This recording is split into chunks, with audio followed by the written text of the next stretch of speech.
Hey everybody, Josh RV Nerd of Bish's RV down here at Jayco today. One of the things that I hear people say every now and then is, hey Josh, what do you got against toy haulers? Why don't you ever record any of those? I have nothing against toy haulers. I just don't bump into very many. So I wanted to make this happen for you. I contacted Jayco. They pulled a couple up for me here, and I actually drove down to their campus today to get you the footage of this 395. I don't think I've ever had a chance to put this on camera before in any sort of detail, so it'll kind of be a fresh adventure for both of us. Now, real quick, to help you understand, there's two levels of the Seismic family. There's the Seismic that we're looking at here today, and then there's Seismic Luxury, which goes a full level above and beyond this. This is where it's like still nice, but like maybe you still are working for a living, where Seismic Luxury tends to be the level that like you've retired and you're enjoying the good life effectively. This thing has a 14-foot garage on it, dude. You can put, as far as I know, basically any side-by-side that has been imagined by humanity to date, you could put in this sucker. It has capacity for up to triple air conditioner. We have hydraulic auto leveling to give you that stability. Plus, with something this large, this size, you're definitely going to want that. Of course, that, really aggressive extended season weather package is here. But what's awesome on this one is it gives you that big garage space while giving you a very condensed and highly concentrated living and kitchen area. You've got a miniature kind of wraparound sofa with a second theater seat with the flip move out the way armrest, dedicated dining space, and a surprisingly good wraparound kitchen that packs a lot of kitchen capacity and countertop space and storage, all in one spot for the campsite cook, who still gets a good look at the entertainment. Now, it's not a bath and a half model. It is something that, of course, could be used as a, almost like an alternative bunkhouse, but that doesn't feel like this one's primary function. Now, as we go, I'd love to hear from you. What do you like? What do you dislike? And I'll try to show you the good, the bad, the ugly, with everything in between. And if you appreciate that transparent, candid approach, hit that subscribe button. Let's go. All right, let's not muck about. We got 45 foot of RV to cover. I've got a lot of stuff to get into here. Let's get right into it. One of my favorite parts of this RV is probably one of the least talked about parts of this RV. It's actually the kitchen. We'll come back and get you a better look at it in a few minutes. I'm not saying it's the perfect kitchen for everybody, but I actually really like how this kitchen is executed myself. The goal of this floor plan is to give you a massive, massive garage space, while also still giving you the idea being like more of a no compromises living area. Like, we still have a full on campsite super slide over here with all kinds of window coverage, and a full-on theater seat with what I call the cuddle-compliant go-away armrest. So if you prefer to really kind of sit side by side, or you want a dog in between you or something like that, that armrest with the cup holders and the power outlets, that can go away.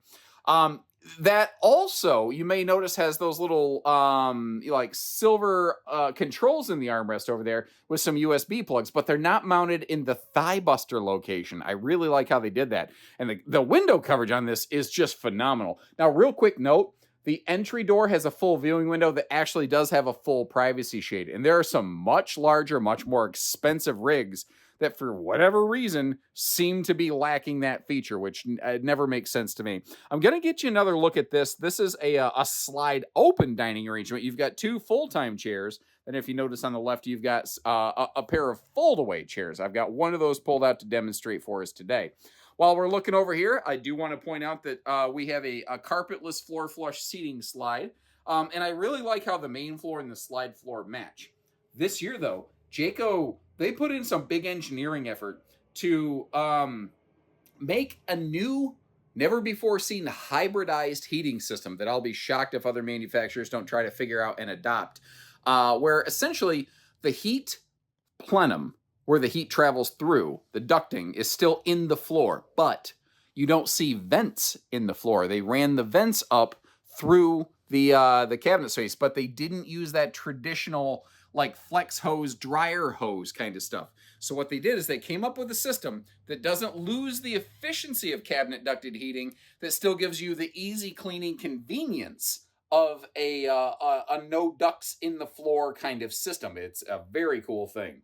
Now, the entertainment on this is just phenomenal, because you got that little kind of miniature wraparound sofa right there, but even the people in the kitchen can still enjoy the entertainment. If I kind of weave you away, I can't even talk. If I weave you around the corner this away over here, you can kind of see a couple things. Now, it's not the same mega sofa that's in like a the front bath and a half Jayco Pinnacle.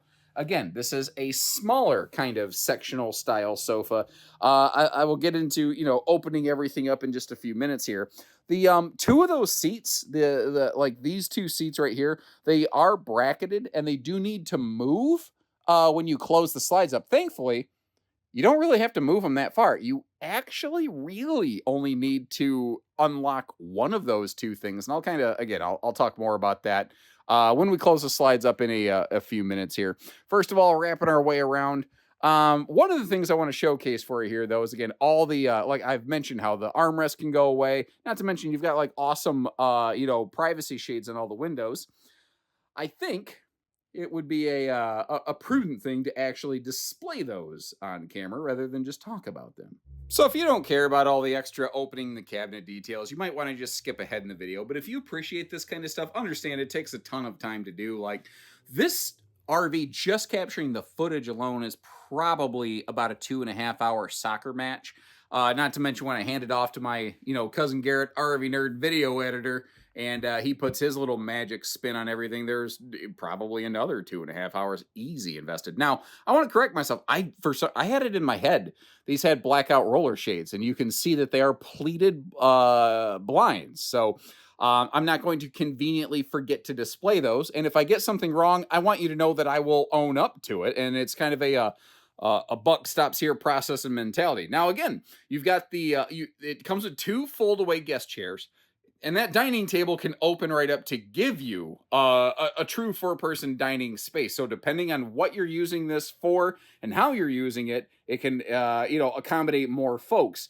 But what is nice is when that table's fully extended, like it is right now, you can actually still weave your way and walk through to the kitchen area here. It's a little bit of a sideways step, but you're not cut off. Isn't it crazy the space you get when something's in your way and then closed out? Like, it's dramatic. Oh, hello. First of all, hello, power outlets. Secondly, accent lighting, I think. Ooh, I like that. Okay, moving on from there. I noticed the location of our converter fuse box kind of cleanly hidden behind a cabinet door right there. But when the slides closed, I'll show you later, you can walk into this area, so you can get to it there. Now, Jayco's done a very cool thing in their North Point, Pinnacle, and both of their Seismic families. They are doing all dovetail drawers. The thing is, they're actually, they bought the machines. They're doing that in-house so that they can, accept account. They're not buying a dovetail drawer, basically. Some manufacturers do that. They're doing it in-house so that they can quality control it. If something's wrong, there's no fingers to point. It's just, then we need to do better. So when manufacturers take accountability like that, I kind of take note. I tend to like things like that. Now this fridge over here, this is a 16 cubic foot, 12 volt compressor fridge. There's things about it that I like and things that I don't. The biggest thing I dislike about this is the travel lock is effectively like you can see that little hook up there. There's basically just like a nylon buckle strap that you strap across the doors. And if you're not thinking about it, if you're not paying attention, you could, kind of forget to put those back on and either leave your fridge doors open or grind them into your slide out or whatever the case may be. But it does come with this kind of cool, like double freezer drawer. Ooh, did not mean to close that hard. My apologies. I don't like banging things around like that because this ain't my property and I want to respect it. The thing is, though, there's some really good storage all packed into this one space. Like, you do have a dedicated pantry right over here next to the refrigerator, but you also have kind of between the, over the countertop, this extra big chunk of space. So they said, well, why don't we do something with it? And they created it's removable, adjustable shelving. So if you got big stuff, small stuff, something in between, everything can basically fit in there. Now, this is one of those like multi-piece, they call them smart sinks, where it has the little dish drying rack and it has the cutting board and the little veggie cleaner kind of situation station. It has all those little pieces. I just don't have them out for display because this isn't our camper. It's not my stuff to necessarily get into. Trick is, some of this stuff is a little tricky for me to display on camera for you here, so I don't like to do a lot of live opening and closing of storage spaces on camera like this, but sometimes I just can't think of a better way to show you how deep it is. Or Phrasing. ooh, what's going on there? Oh, I got it. Caught on that door. I guess that needs an adjustment. Either way, you got to see it on camera, and I'm not going to shy from it. I'm not going to hide it. Little bonus storage down there, but man, that's right down by your hands and knees. That's not going to be the most convenient space to get to, but at least it's not wasted. Now, I also want to verbally issue a warning for our photosensitive viewers out there. Visually, to me, the light above the loft a couple times has kind of flickered. It doesn't appear to be doing it right now. It's been very minor, and frankly, it might have just been all something I imagined in my head. Like the Cranberries and a zombie in my head. Oh man, now that song's gonna be stuck in my brains all day over here. But just a quick look at the loft. It's nothing special. It's just a loft up here. How would you use this? Would you use it for sleeping? Or would you use it more for storage capacity? I'm kind of... Oh, shoot. I'm glad I said the word storage. It reminded me. We got a little couple cabinet doors above the television there that I haven't properly displayed for you. And to give you a frame of reference, because it's hard sometimes on just camera to understand the space, I threw the TV remote up there. It's roughly DVD case depth or something like that. Now, one thing I want to point out, this little mini sectional sofa, it doesn't actually have recliners. So built into one of the chairs over here, there's actually this little floating ottoman section. So if you want to slide that out real quick and kick your feet up, you could. Alternatively, you could also use that as storage space, or you could just take the whole thing out, leave it out. I don't know, do whatever you want to do. Working our way back here. Hey, I just had a thought. So this is something to keep in mind when you are RV shopping. If you notice the location of the stovetop, it's not mounted against an exterior wall. So sometimes RV microwaves will be both a stovetop vent hood and microwave, but here's the thing. Because that's mounted in the middle of the RV, and you can see that there's nothing above it, it looks like it doesn't actually ventilate heat out. So what they're doing here is they're including a powered vent fan above the kitchen to act specifically for that function. Now, that is a smaller vent fan. When you get into Seismic Luxury, you get the XL fans. Here in the standard Seismic series, we don't have from the factory those big fans. So kind of keep that in mind. And again, even if it's something that isn't super awesome, I will still do my best to take time to display that for you. Now, real quick note, again, we no longer have vents in the flooring. You do have a heat vent right down there, right in front of the bathroom sink, which is stainless, you might note. There's also, whoa, I almost lost my balance right there. Sorry, when I do a lot of talking, sometimes I forget to breathe, and my brain goes, out of oxygen, gonna fall. And, I have to catch myself. So there's a little look into my life, as it were. Oh, gosh. Now that I'm done talking about that, where do we want to begin? Let's actually start right down here in the bathroom at the toilet space. This big wide body has plenty of room for my wide body around that sucker. I have absolutely got to get myself in better shape over here. Big linen cabinet, too, if you notice on the right side of the screen. And again, to give you a frame of reference point, I took the roller off the toilet paper roller and threw it in the very back top cabinet, just to show you there's plenty of space in there. And the upper deck height in this, I was very pleasantly surprised. Because the shower floor is flush with the main floor deck, I had zero headroom issues up in that sucker. But this is the more basic Seismic series, and it looks like it doesn't have a factory standard seat the way that like a Seismic luxury model would. So again, I just want to point that stuff out so you know what you're getting into, what it has, and what it doesn't. Now, there's a thing up here. This is a north-south bed. What we're looking at today is an RV king bed. But if you go with a standard residential queen, you'll gain a little bit more room to walk around the bed. Because like if you look down here, you see the white base under the bed, how far it is away from the wall? Well, a wider king bed hangs out over that. Now there's decking under it, so it's not like you're gonna, if you lay on it, fall down. And the bed is absolutely going to dominate the camera screen right now because I don't like fisheye wide angle camera lenses. So this is a little bit more realistic to the naked eye, although it is a little bit more spacious to the naked eye than what you see on camera, but at least you're seeing essentially like a worst case scenario.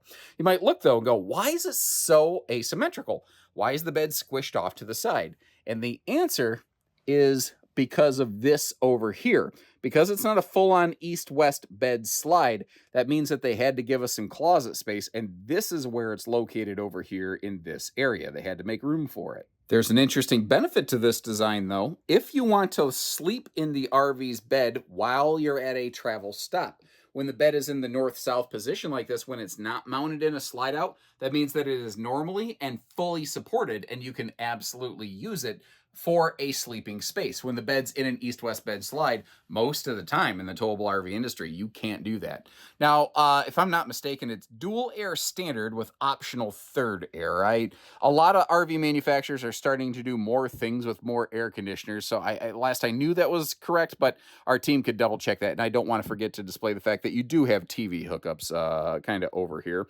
And this throws some people off. There's a second switch right here. It says security camera.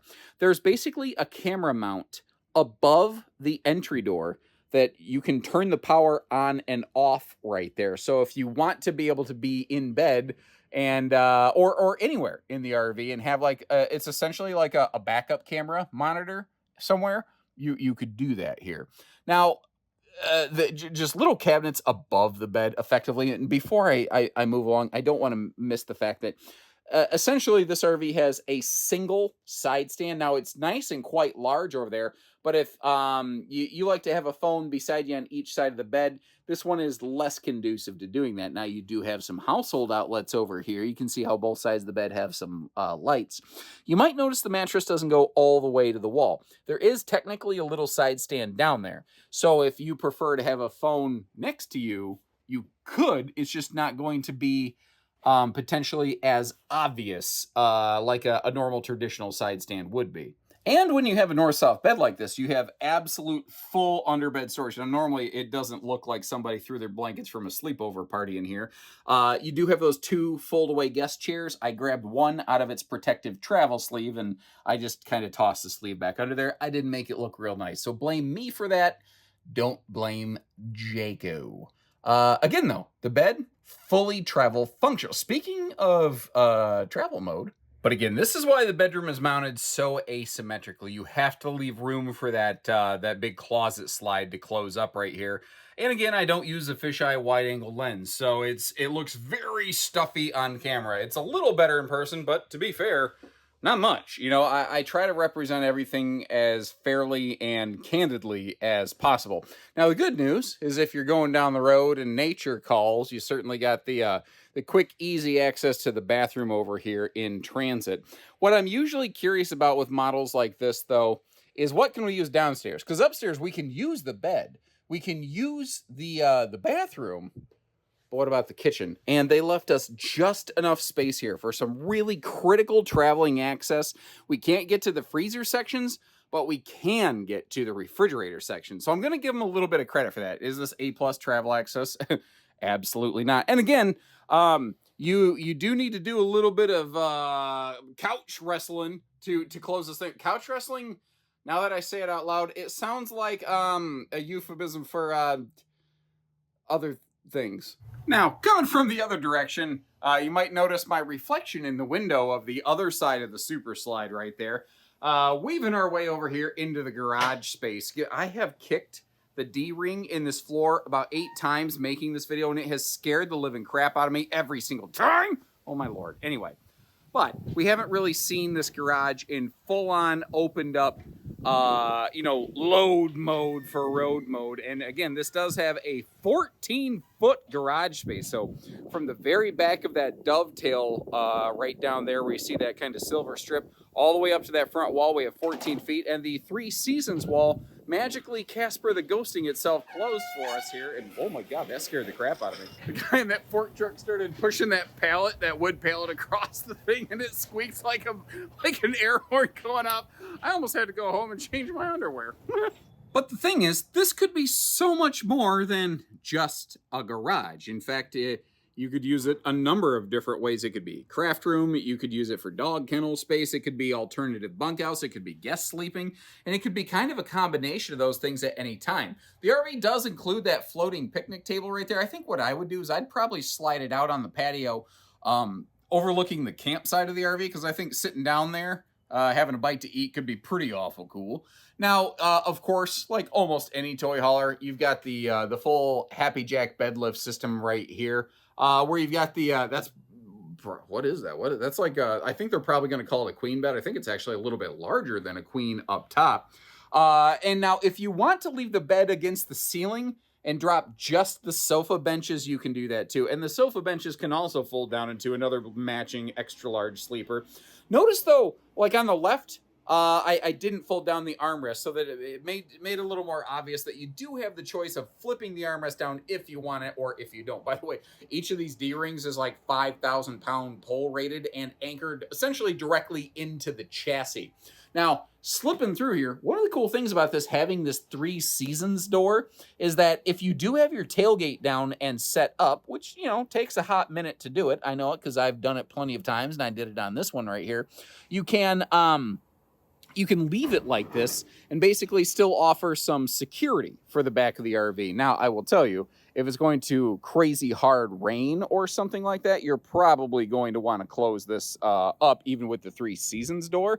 But as long as it's just a light rain, it's probably not a big deal. Little thing I always like to try to take a second to show you. This is what I call the puppy savers or the baby savers. It actually, they slot in place on that flange that sticks out right there. So you can close the gap between the patio and the framework of the RV. It's those extra little details sometimes that just make all the difference here.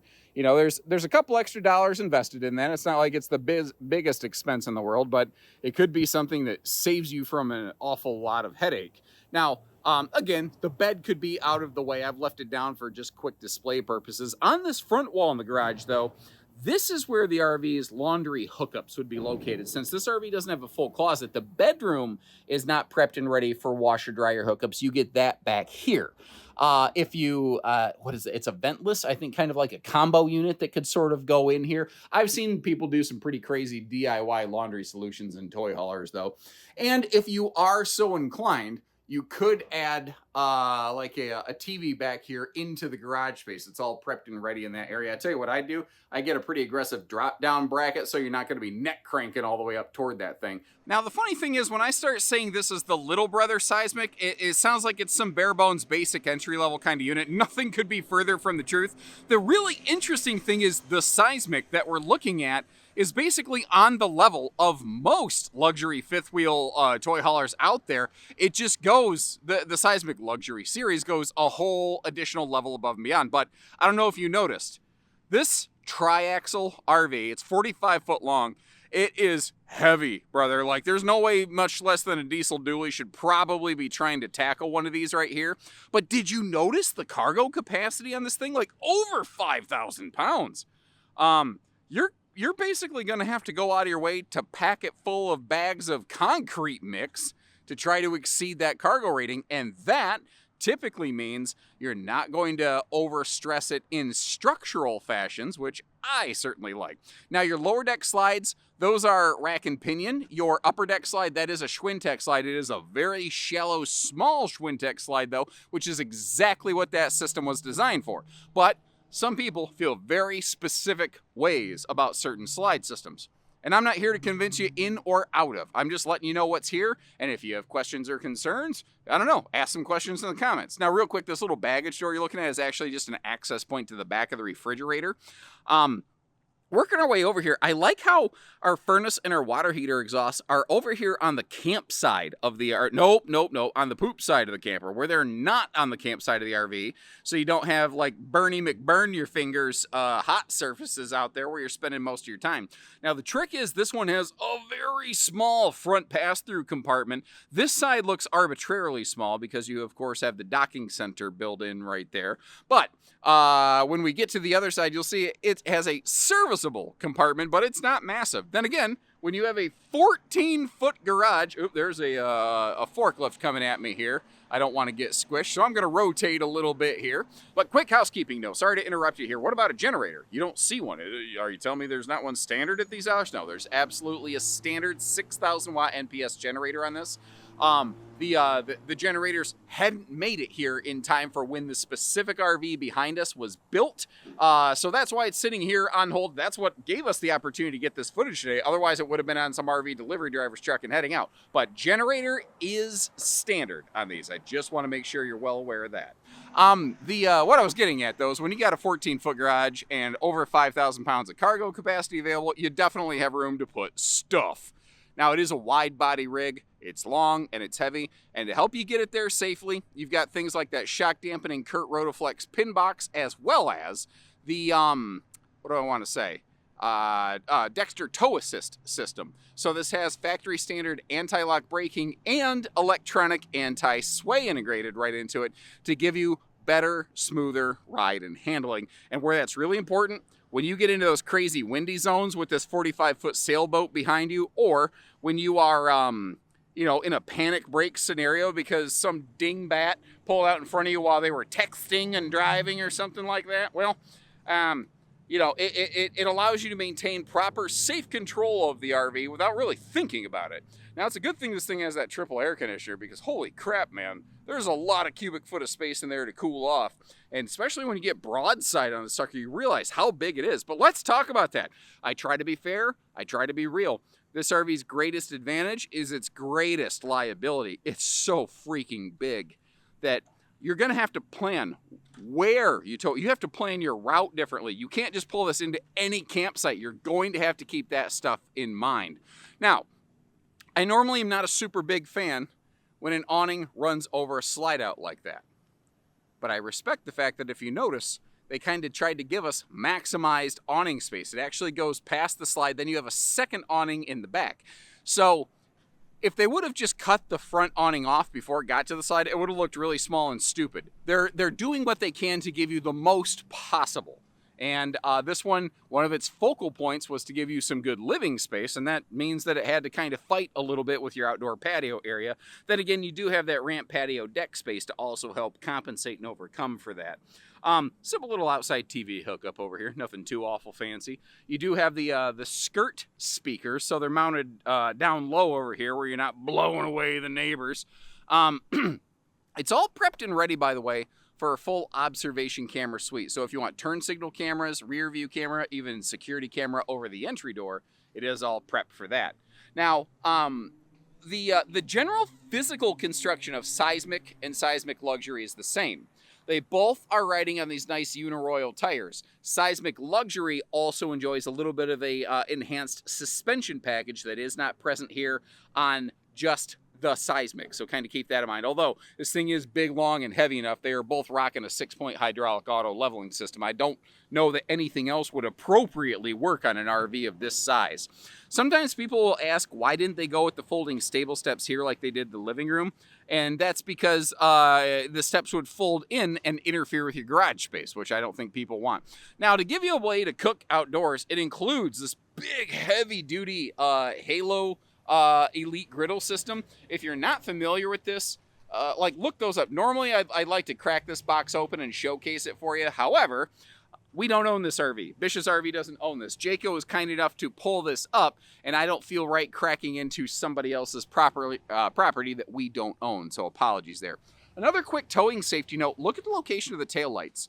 They're mounted vertically up kind of in the middle, basically at windshield level for the person behind you. That's a very good spot where if you hit those brakes, the person behind you is going to be able to see them, which is nice. But obviously, I've also got this set up in patio mode. Now, you got to keep in mind that the patio door is going to probably add 7 or 8 feet onto the length of this. So your total campsite length is probably closer to about 52 to 53 feet, plus an extra, say, 2 feet for these steps off the back if you feel like attaching those like I've done here. So this is definitely not something that's just going to fit into a generic, say, like Jayco J-Flight camp space. You need to really plan ahead on it. Although I do appreciate the fact Even though this is the standard level Seismic, which is already pretty swanky, they still have the 3 seasons kind of patio sort of door right there. And we're looking at an open gap in the middle of this patio entry. You can kind of see right there. It does swing closed, sweet chariot. And you don't have to use the steps. They're just kind of there if you want them, gone if you don't. Now you might notice there is an awning off the back of this sucker. I wanted to open up the side awnings, but we are right next to one of their facilities here, and I'm kind of in like a little quick check final PDI service bay where it's something like every 1 out of 6 units they make gets pulled up here, and the factory guy manager basically just goes through it, quick eyeballs everything to make sure there's nothing else that got overlooked. But I like that extra level of checks and balances that they have. The ladder being side mounted, would flip out when you get to your destination. Don't leave that sucker open when you're going down the road. You might notice a single fuel cap though. The Seismic that we're looking at has a 30-gallon fuel cell. Seismic Luxury has dual 30-gallon tanks, one dedicated to generator, one dedicated to the fueling station. This single 30-gallon fuel cell would actually feed both if a generator were present and or added or whatever the case may be. And I gotta say, man, these guys know how to whip those rigs around. That is a lot of rig to be hossing around like that. That dude does this for a living. So if you enjoyed the footage today, at least click the like button on the video, because again, I went way out of my way to capture this and the Seismic behind it. I'll be working on that one for you. So I'm trying to get a couple toy haulers in there. Sometimes people, oh, what about motorhomes? I will do my best to try to make some of those happen too, but there's only so many hours in the day, and there are so many RVs for me to cover. So sometimes I just got to work with what's in front of me the most accessibly, in a sense. But today's footage brought to you by your request, so please keep it coming. I will, of course, leave you links in the description to double-check pricing and availability. And short of that, thanks again for tuning in, everybody. I appreciate it. So take care, stay safe, have fun, and happy camping, everyone.